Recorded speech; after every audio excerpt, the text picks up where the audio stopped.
Welcome. Today, we look at a major idea in psychology, which is the concept of mindset by Carol Dweck. This book is about potential, growth, and the stories we create for ourselves. Essentially, it's a book that shows how your beliefs determine your life to a very large extent. 1. The basic idea: two worlds, two ways of thinking. Carol Dweck says that most people think in one of two ways, with a growth mindset or a fixed mindset. A fixed mindset says that intelligence, personality, and ability can't be changed. What you have is something you were born with. If you're smart, you're smart. If you're not, it's bad. And life becomes an unending test, an unending search for proof of oneself and to avoid looking incompetent. The growth mindset, on the other hand, says that you can get better at things.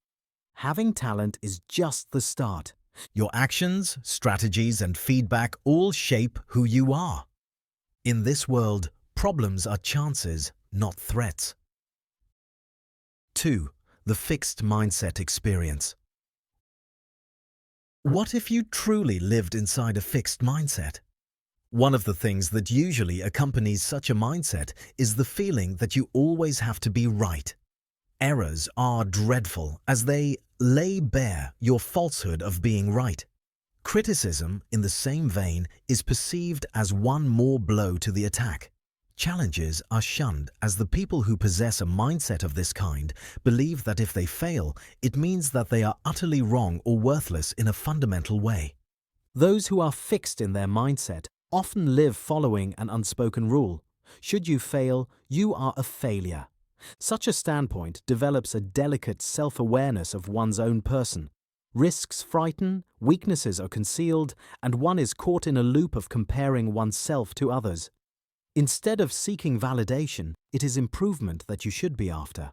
Likewise, instead of results, focus on learning. This existence is one of constant defending. 3. The growth mindset experience. Then, how about picturing yourself inside a growth mindset? One of the things that go along with a growth mindset is the perception of oneself as a continuous learner. Starting is acceptable. Practice is not something one should be embarrassed by. It is something that strengthens you. Feedback is also accepted, as it is a helpful tool for improvement. Failure being information is an important shift for the better. Difficulties don't frighten, rather they are considered opportunities to advance.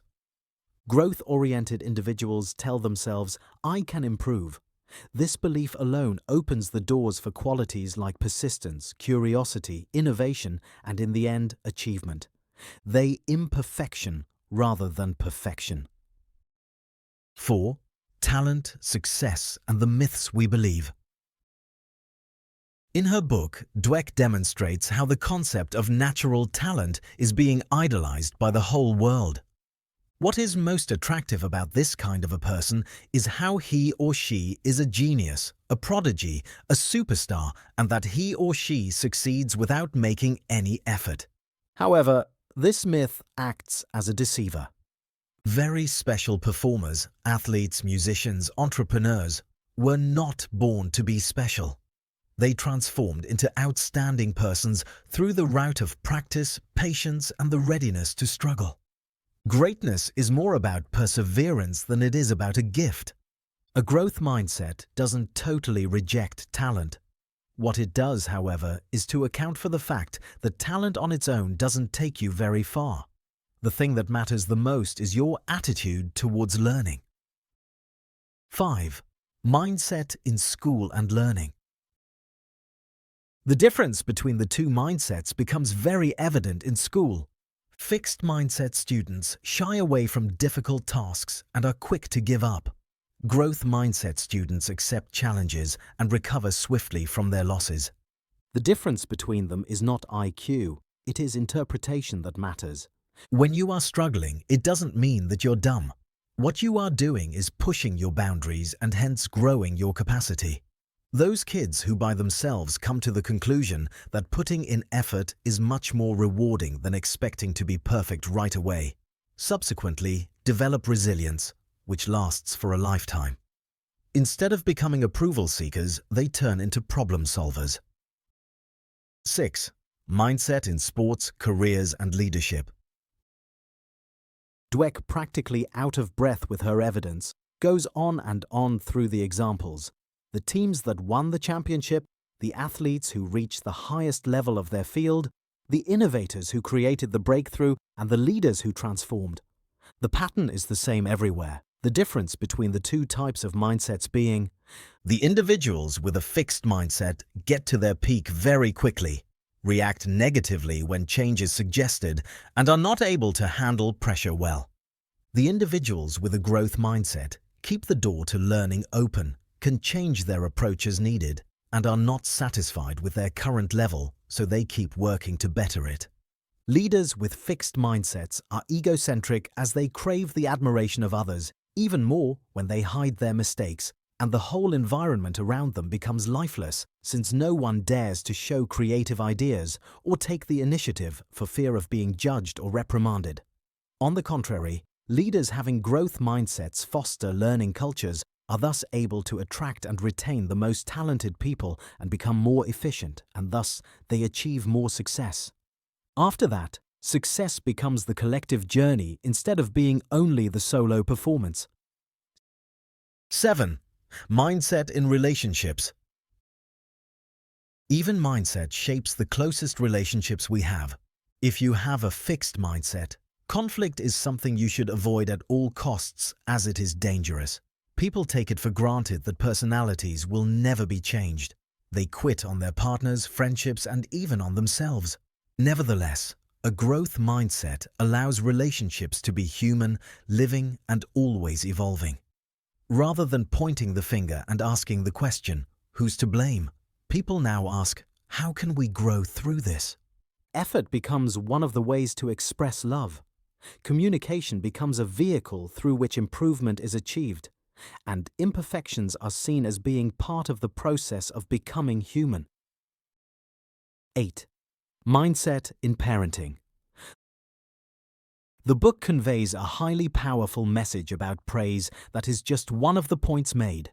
By praising children's intelligence, many parents unintentionally make their children develop a fixed mindset. Wow, you're so smart. You're a natural. What this does is it teaches children to be afraid of making a mistake. It tells them that being intelligent is more important than putting effort into the work. The growth mindset is a completely different story. Well done. You really worked hard on this.